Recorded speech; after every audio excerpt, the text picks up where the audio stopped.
സമരത്തിൽ നിന്ന് പിന്നോട്ടില്ല എന്ന് പ്രസവ ശസ്ത്രക്രിയയുടെ വയറ്റിൽ കത്രിക കുടുങ്ങിയ കോഴിക്കോട് സ്വദേശിനി ഹർഷീന പറഞ്ഞു. പാർട്ടി അനുഭാവിയാണെന്ന പരിഗണന പോലും തനിക്ക് കിട്ടിയില്ല എന്നും ആരോഗ്യമന്ത്രി വീണ ജോർജ് കള്ളം മാത്രമാണ് പറയുന്നതെന്നും ഹർഷീന മാധ്യമങ്ങളോട് പ്രതികരിച്ചു. മന്ത്രി പറയുന്ന ഒരു സമാശ്വാസം ഹർഷീനക്ക് നൽകിയില്ലേ? ഇന്നലെ ഏതോ റിപ്പോർട്ടറെ ഞെട്ടിച്ചിട്ടൊക്കെ പറയുന്നു കേട്ടു. നൽകിയില്ലേ എവിടെ നൽകി? എന്ത് സമാശ്വാസം നൽകി? ഹർഷീനക്ക് ഇത് മുഴുവനായിട്ട് ഇത്രയും കാലം അനുഭവിച്ച, ഇനിയും അനുഭവിക്കാനിരിക്കുന്ന, ഇപ്പോഴും ഞാൻ അനുഭവിച്ചുകൊണ്ടിരിക്കുന്ന എല്ലാ പ്രയാസങ്ങൾക്കും ഞങ്ങൾക്ക് നഷ്ടപ്പെട്ട സാമ്പത്തിക നഷ്ടത്തിന് പരിഹാരമായിട്ട് 2 ലക്ഷം രൂപ നൽകിയിട്ടാണ് ഹർഷീനക്കെല്ലാം നൽകി. ഹർഷീനന്റെ എല്ലാ കാര്യത്തിലും ഞങ്ങൾ പലതും ചെയ്തു. ഞങ്ങൾക്ക് എന്ത് പിഴവ് പറ്റിയെന്ന് വെച്ചു. ആരോഗ്യമന്ത്രി എന്ന നിലക്ക് പൂർണ്ണമായിട്ടും 100% പിഴവാണ്, 100% പരാജയമാണ് മാത്രമാണ് പറയാനുള്ളത്. ഇവിടെ ഒരു രാഷ്ട്രീയവും ഇല്ല. ഇവിടെ എൻ്റെ ജീവനും ഞങ്ങൾക്ക് സംഭവിച്ച ഇത്രയും വലിയൊരു നഷ്ടത്തിൽ ഇപ്പോൾ 4 വർഷമാവാനായല്ലോ സംഭവിച്ചിട്ട്.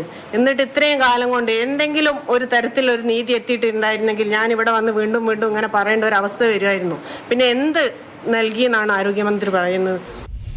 CK വിജയൻ ചേരുന്നുണ്ട്. വിജയൻ, ഹർഷീന വലിയൊരു ഫൈറ്ററാണ്. ഇപ്പോൾ സാധാരണ ഒരാൾക്ക് ഇപ്പോൾ 1-2 തവണ പരാതി പറയുക അല്ലെങ്കിൽ ഒന്ന് സമരമിരിക്കുക, ഇതിപ്പോൾ അങ്ങനെയല്ല. ഇത്തരം സംഭവങ്ങൾ ഉണ്ടാകുമ്പോഴൊക്കെ അവർ സജീവമായി ഇടപെടുന്നുണ്ട്.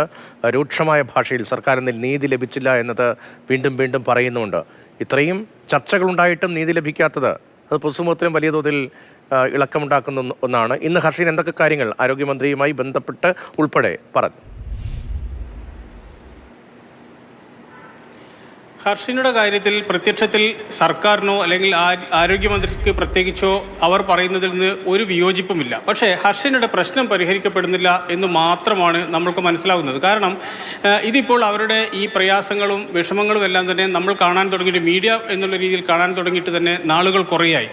അപ്പോഴൊന്നും തന്നെ ഏതെങ്കിലും രീതിയിൽ ഹർഷീനയ്ക്ക് ഒപ്പമാണ് എന്ന് മാത്രം പറയുന്ന മന്ത്രി പക്ഷേ പ്രശ്നങ്ങൾ പരിഹരിക്കാൻ കൂട്ടാക്കുന്നില്ല. മറ്റെന്തോ, അതായത് പൊതുസമൂഹത്തിന് മനസ്സിലാക്കാതെ അല്ലെങ്കിൽ ഹർഷീനയ്ക്ക് തിരിച്ചറിയാൻ കഴിയാത്ത എന്തോ ഒരു കാര്യം ഇതുമായി ബന്ധപ്പെട്ട് ഇപ്പോഴും നിലനിൽക്കുന്നു എന്ന് വേണം നമുക്ക് മനസ്സിലാക്കാൻ. കാരണം അത് രാഷ്ട്രീയമാണോ എന്ന കാര്യത്തിൽ ബലമായ സംശയമുണ്ട്. അപ്പോഴാണ് അവർ പറയുന്നത് താൻ ഒരു LDF അനുഭാവിയാണ്, SFIയിലൊക്കെ പ്രവർത്തിച്ച ആളാണ്, എന്നിട്ട് പോലും തൻ്റെ കാര്യത്തിൽ ഒരു പരിഗണന ഉണ്ടായില്ല. രാഷ്ട്രീയമായി LDF ആണോ UDF ആണോ എന്നുള്ളതല്ല പരിഗണിക്കേണ്ടത്.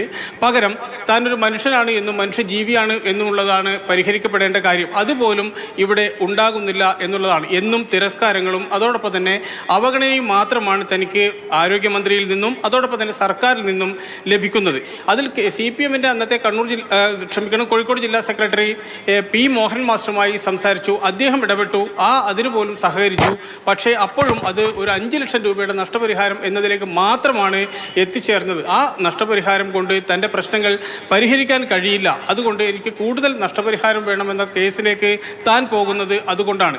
ഇതെല്ലാമായിട്ടും ഇത്രയും പ്രശ്നങ്ങളുണ്ടായിട്ടും, ഇപ്പോൾ ആലപ്പുഴയിലെ പ്രശ്നങ്ങളുണ്ടായിട്ടും അതിനൊപ്പം പോലും ഈ തൻ്റെ പ്രശ്നങ്ങൾ പരിഗണിക്കുന്നില്ല. അതുകൊണ്ട് സമരം തുടരും. കുറെ കൂടി ശക്തമായ സമരം നടത്താനാണ് ആലോചിക്കുന്നത്. ആരോഗ്യമന്ത്രി കോഴിക്കോട് വരുമ്പോൾ അവരെ തടയുന്നതുൾപ്പെടെ അല്ലെങ്കിൽ അവരുടെ മുന്നിൽ പ്രത്യക്ഷപ്പെടുന്നതുൾപ്പെടെയുള്ള സമരപരിപാടികൾ ആലോചിക്കുന്നു എന്നാണ് അല്പസമയം മുൻപ് ഹർഷീന പറഞ്ഞത്.